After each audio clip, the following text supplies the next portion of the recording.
dari kelas 13 Kimia 1. Cita-cita saya yaitu ingin menjadi dosen, dan moto hidup saya adalah tak perlu menjadi bintang yang paling tinggi, tetapi jadilah bintang yang paling terang.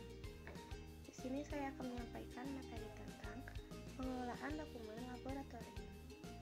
Adapun pengelolaan laboratorium yang saya lakukan pada saat PKL, salah satunya adalah mengkalibrasi terlebih dahulu alat yang akan digunakan.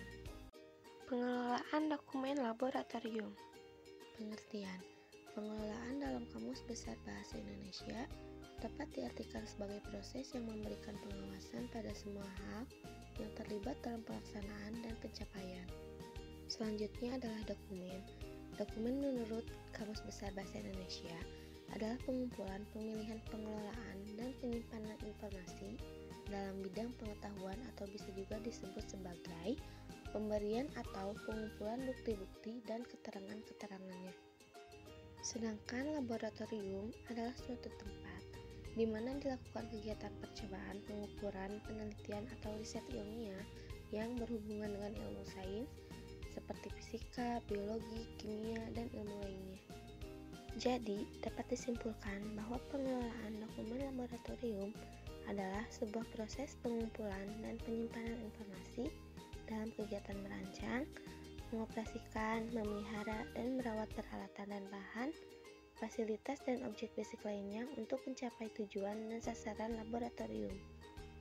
Kegiatannya ada apa aja sih? Kenapa harus didokumentasikan? Jadi, pengelolaan laboratorium yang baik dapat dilihat dan diukur dari hasil kerja yang dituangkan atau disimpan dalam bentuk dokumen. Nah, jadi mengapa harus ada kegiatan pengelolaan laboratorium itu? Karena untuk mengukur hasil kerja yang ada di laboratorium tersebut, sehingga dituangkan atau disimpan dalam bentuk dokumen sebagai bukti fisik. Nah, selanjutnya adapun contoh dokumen yang ada di laboratorium. Yang pertama adalah dokumen peralatan atau bahan, yaitu meliputi dokumen kontrak, kemudian house build drawing as build. Itu merupakan gambar yang dibuat sesuai dengan kondisi terbangun di lapangan yang telah menghadapi semua perubahan yang terjadi, kemudian riwayat perawatan perbaikan. Contohnya, alat yang memungkinkan mengalami kerusakan 1 kali atau 2 kali, maka ketika alat tersebut diperbaiki, harus ditulislah riwayat perbaikan alat tersebut serta biaya yang dikeluarkan dalam rangka perbaikan atau perawatan.